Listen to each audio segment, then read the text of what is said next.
Hi everyone, welcome to this edition of Addington News. Yes, Darren Williams, you were thinking about having a week off, but that hasn't eventuated. Our good friends from the coast, the Westport Club, I think it's generally shared between Westport and Reefton at times, this two-day meeting too, and we've got an 8-race card at Addington on Friday night as a result of, well, basically COVID. Yeah, like it's always a big meeting for the coast. Westport and Reefton, both clubs do a tremendous job. We've still got a grass track meeting on Sunday. Obviously, if the horses travel across the hill, they generally start twice. As we know, that's generally not the case in Canterbury. We've got an Oamaru meeting midweek, an all-weather track meeting at Addington, slightly higher class, if you like, and then a really good program of a dozen races on the grass, which of course is always popular and we knew would happen, but it gives some of the horses an opportunity this week at Addington. And unfortunately we lost one of the faster class trots with Muscle Mountain and things, with just 5 nominations unfortunately for that race. So a wee bit frustrated by that. I know Greg Hope, Nina and Ben will be frustrated by that, but it is what it is. We've got a free-for-all trot next week and a free-for-all pace next week, which hopefully we can get off the ground. But numbers wise, they're spread a wee bit thin right across the country, and a few Canterbury horses also down at the Northern Southland meeting this week. So it's made it a wee bit awkward, but we do have an 8-race program, and it's a reasonably good one. Darren, is this potentially something that we're going to see as the norm going forward? Not necessarily every week, but when you haven't got the numbers, condensing the race meeting may well be the only option. It's an option. It's definitely not the one that we would prefer. I know you've done a piece for the box seat, which I've seen this week with Gary Woodham, and they're reviewing the program of racing. Addington openly wasn't 100% supportive of some of the changes that had been made because of the scattering of the horses, and then the condensing of some programs, which lead to a loss in revenue overall. Appreciating that does have to be some change because of the change of the horse's birthday, but I think, as Gary quite rightfully pointed out, we haven't got that 100% in the industry, I don't think, at the moment, and there may be some change perhaps coming in the future. But for us, and I think for the industry, we need to be running capacity fields as often as we can at the places that generate the turnover. So the grass track meetings clearly generate turnover, as we've seen, and they will again this week. Last week, the Hororata meeting, 1.1 million. Addington Friday night with less than full fields, only 700,000. If you move 50 horses from other meetings to Addington on a Friday, and it's not all about Addington hogging all the horses, but the reality is there's 1.2 to 1.3 million there, because the turnover per runner every week is higher at Addington than anywhere else. So it's a combination of a whole lot of things. It's not just about Addington, but it's a combination of a whole lot of things to make that work. And it's not easy. If you ask me personally, based on my experience at Harness Race New Zealand in the past, there are too many race meetings in the calendar for the number of horses that we've got. Well, potentially going forward, that may be the first area they need to have a look at. We need to have a look at the 8-race program, though, Darren, because people tuned in for this are looking for some advice.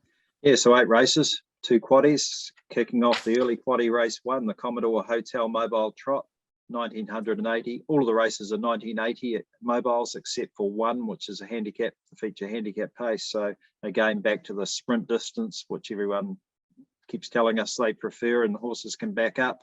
We certainly do get some noms for distance racing as well, so we try and mix it up. But this week, based on a grass track meeting on Sunday, the program's a short race program pretty much. So Commodore Hotel Mobile Trot, 1980 race 1. Yeah, I've gone to the second row to Martha Stewart. She's miles overdue to get another win for Jason and Ian Thomas. John Dunn takes the drive again. Excellent second last time behind Red Harbour, as was the case behind Winning Bones prior to that. We'll need to punch through from the second row, but a definite winning chance in the race. Follows out Top Hat and Tails, who's not a forlorn trifecta in first 4 Hope 2. She's a mare by Majestic Sun, who's only had the 1 run back this time in, but is trained by Ken Barron. And look, I know she probably needs to lift off that last run, but she's got a barrier draw to operate from. Rakiro Blaze was too good last time. at Ashburton, albeit with a few breakers around her. She's got a motor though. She's by Better's Delight and she trots, but she can trot very fast. So from that gate, she'll be right in this too. And then you get to the likes of Trixton Time, who has good early speed. So I'd expect to see him in the fight with Sarah O'Reilly for the Dalgetties. But yeah, the form around Martha Stewart is strong, and therefore she's the best bet in race 1. Race 2, second leg of the early quaddie, the Garrett's Horse and Hound, fillies and mares mobile pace, again 1980. Yeah, the Dalgetties, again, with a very smartly bred filly in this, and Tailor Me by American Ideal out of Revere Me. This makes it a half to Sugar Me and comes from the wonderful Woodlands and Charles Roberts, the late Charles Roberts Me family. So the way this one's trialled up, she can win on debut, even from a wide front row draw. She won't get it all her own way, though, but her trial suggests that she's inherited some of that family ability. De La Renta from the barrier of 2 for Aaron Swain. Excellent second last time here at Addington behind Coachella, who's subsequently gone on and franked that form, placing in the next grade. So from the good gate, a nice chance. Take a Bow from the Ken Barron team out of the Fascinator, who Tony Hurler he trained and was a really talented mare in the north by Captain Treacherous. Again, the trial form really strong, solid second behind Van Charter, that's most recent trial. And then I go to the second row to Sweet Joy, again for the Ken Barron team. Look, first up 4th here at Addington last week behind What's On Your Mind, who's a horse we're going to focus on at the end of this preview. Was good enough to suggest that she can go on with it, even from the second row. Might need some luck, but a definite first 4 hope. Tricky race number 2, though. Race 3 is the third leg of the early quaddie, the Paul Remack Joinery mobile pace. Of course, Paul's grandson, Darren Keast, had his first win from the new property last week. So, and he's got a runner in this race, Radici, in this race. Yeah, and won't be without a winning chance either. Comes out of that same What's On Your Mind race. It'll be a strong form race, and it can definitely get some money again. The son of Better's Delight. I think No Terror, we've seen the form. It's well and truly exposed. Has done it from worse draws thus far than what he cops on Friday night. So he's without doubt the one to beat. He's by the mighty Terror to Love, and he's trained by Graham Jared O'Reilly to take the drive. Looks one of the best bets of the night.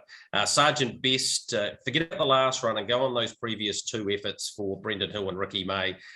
They were solid seconds, and one of those behind Glory's Delight, who I think can win quite a few more races and takes its place a little bit later on in the evening. Radasi, yes, a definite chance. And watch that man who's a half to a pretty smart type. And I like the way this horse found the line the other day. It was a very strong performance, Darren. So that was at the trial at Rangiora, its most recent trial. So expect a pretty good run. Of course, its close relation, Nandolo, who's gone around in a couple of New Zealand Cups. So watch that man, a definite watch horse, and probably a lock for your top 4. The last leg of the early quaddies, the XCM Sport Team Teal Drivers Challenge for mares, and this is one of the features of what is normally the Westport and Reefton meeting, where the combination of Team Teal ends up with those couple of lady drivers races, in particular the finale, if you like, at the Reefton meeting. So I know those guys will be frustrated with not being able to host those races over there, but we've got one here, and I think there's one at Rangiora for the Westport meeting on Sunday. So another mares race on the program, and this is a good one too. Yeah, it really is, Darren. And congratulations to HRNZ once again. They've got past 5 figures generated for research into ovarian cancer. It's a wonderful cause. And yeah, these races are definitely highlights. Tricky race. Gee, there's some chances in this. I went to the second row to Show Me Heaven, got caught up in that speed draw challenge last time, and wasn't surprised to see her drop out. Her form prior to that was excellent. Ali Barron takes the reins, inside second row draw. Yes, she might need a little bit of luck during the running, but she has the quality to take this out. So I found her on top ahead of Manhattan, who's got a wide front row draw. Has Cherie Tomlinson racing for the Bob Butt team in terrific form. They are. Refine, who has Natalie Rasmussen doing the steering for Ben Hope from a good draw. Since Ben's had her, she's gone a couple of cracking races, winning, of course, at Oamaru and then 4th there last time. And then you've got the likes of Glory's Delight from a handy barrier draw. You wouldn't discount its chances. And old Giselle, I say old, she's only 6, but she feels like she's been going around every week for the last 10 years. for one of the great blokes in Murray Pash. You wouldn't want to rule her out of a top 4 spot either. But wide draws here, Darren. No give me, though, for Manhattan or my top selection in Show Me Heaven. Bizarre thing, isn't it? A year ago, you wouldn't have thought that Ben Hope would be training a horse and getting Natalie Rasmussen to drive it. Exactly. Yeah, good point. Good point. Race 5, and we're happy to have them on board. Westport New World Handicap Pace, some of the spillover from sponsors that would normally have been at those meetings, and we're happy to accommodate that at Addington on behalf of Westport. They're a loyal sponsor to them. And this is the feature race, a small but select handicap field over 2,600 metres. Well, Laver's trying to put his hand up to get in the race, and if he is going to get selected by one of those slot holders, he needs to be winning this type of race. Look, his form's been exceptional. He was great down there at Invercargill last time. He's had 2 trials. He's won both of those. Yes, they've been against lesser opposition, but he's done it in grand style. He's a terrific horse. He'll be put into the race for sure, just off his 10-metre handicap, and he's the one to beat Laver. So clear top pick. We're waiting for Better Twist to get back to her Queen of Hearts type form that she was in December. She was very dour in her last 2 runs, including that Group 1 race that just keeps on throwing up winners, Darren. If Better Twist can bounce back, she can be right in this, and I hope she does. Classy Brigade's such a quality performer. I just think the Dunn team, Robin and Jenners, have been racing down a cog. I don't know whether they've had a virus through the stable, but some of their horses have raced like that. So I'd expect him, all things being equal, to be very competitive in this type of race. And Shan Noble is very consistent, albeit he's in a fresh condition, but he has trialled quite nicely. So, yep, 5-4, 4-5. Probably Laver, the way he's been trialling, is in better form than Better Twist. Race number 6 is the second leg of the late quaddie, the New Zealand NZB Standardbred Mobile Trot, 1980. Gee, these trots have been competitive the last few weeks. Yeah, great race this, and they have been. You're absolutely right, but this is an exceptional race. You got the likes of Bit of Muscle coming back from Group 1 company at Alexandra Park, or against the absolute best, and Bolt for Brilliance. And of course, Sunday's Sun. Prior run at Addington was behind Muscle Mountain. So you look at this field and you'd think he should just about win it. We haven't got a confirmed driver at this stage, Darren, but he does need a concession driver to get into this race, I'm pretty sure. So we'll await that to be confirmed. Phoebe Imperial was excellent last time. Keep talking about Bob Butt, but he's had 60 starters this season for 15 winners. And he's only 3 off getting his 100th winner as a trainer. Remarkable for this young man. So it's a great chance. Mr. Liss is always to be respected. Matthew Williamson takes the reins on her again. And Gazman, well, if he runs a 158-mile rate in front again, he'll cop a bit more pressure this week. There'll be a few more come and have a look at him. Then, he'll be right in it again. So I chucked him into the top 4. And that's leaving out Majestic Chick, who's a dead set, loves the 1980 at Addington.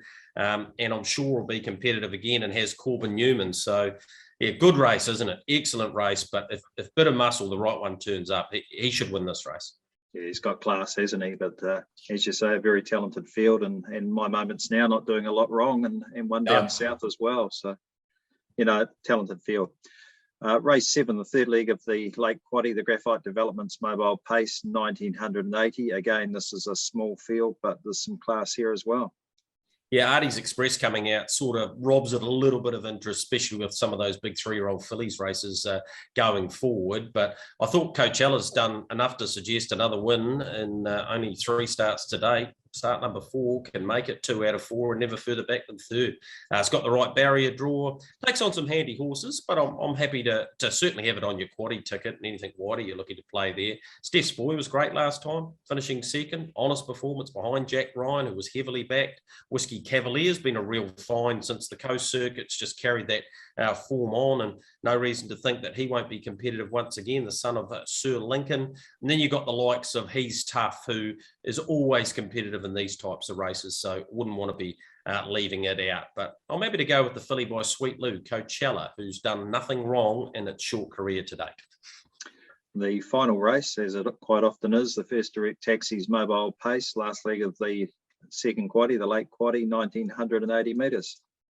Yeah, Lockhart Shard picks himself. Mark Purdon and Hayden Cullen bring him to Addington Raceway off the back of 2 excellent seconds, one behind He's Tough and the other one sitting parked at Ashburton was Brave behind Angus. Actually looked the winner at the top of the straight, but Angus was going too well for an informed Stephen Boyd, who's decided to start driving them again and grabbed a double on that occasion. So Lockhart Shard on top, roll your own. I'm picking it second, Darren, because every time I've tipped him, he just never gets any luck. So I'm hoping for the connections. Picking him second might be that change. Because let's face it, he should have won his last 2 starts. He's been that unlucky. So you have to have him. And Danamora, first up from that Auckland campaign last time, was finding the line really nicely. Definite threat in the race for mine, and Cab Callaway, Blair Orange, is likely to head forward with him, and that's the way he goes his best races. So he's a top 4 chance, but I'm sure the winner will come out of Roll Your Own and Lockhart Shard, but for the connections, I'll go for Lockhart on top, and hopefully their luck will change.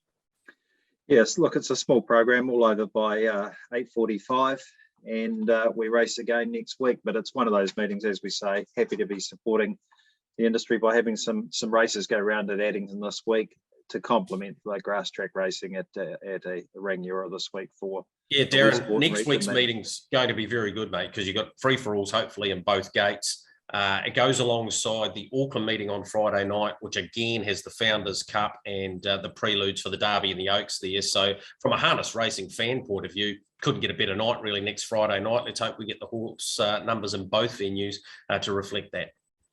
Yep, and everything else, as we say and have said the last few weeks, stays the same as far as the COVID levels for us at the moment until we get some indication that we can come out of that and move to some orange settings. So we are hearing the frustration that people are having around that, but as we've said, we've got to do what we've got to do and protect the ability to keep racing, and that's what it is for now.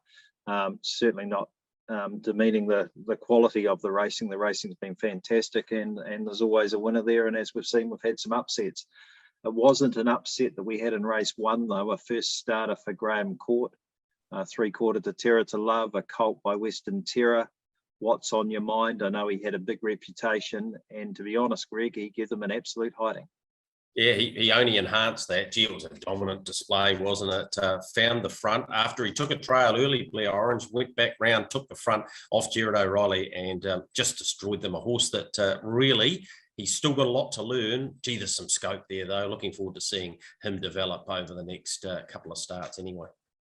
Yeah, so look, we'll leave you with that video on the way out. Enjoy Friday night, and we'll be back next week. Joy, and there's not much else running on. 28 and 8 the third quarter. What's on Your Mind? 2 clear. Better Be Sharp and Radasi. What's on Your Mind? Quickling up inside the 150. Has 2.5 to spare on Better Be Sharp. 100 to go. What's on Your Mind? Holding off Better Be Sharp, then Radasi and Sweet Joy. But it's What's on Your Mind, a debutant winner. What's on Your Mind? Won at 2.5 on Better Be Sharp, and Radasi found the line well for third. Fourth in was Sweet Joy. Pegs most certainly the place to be. Hey Tonight in Hikoi Hine next, and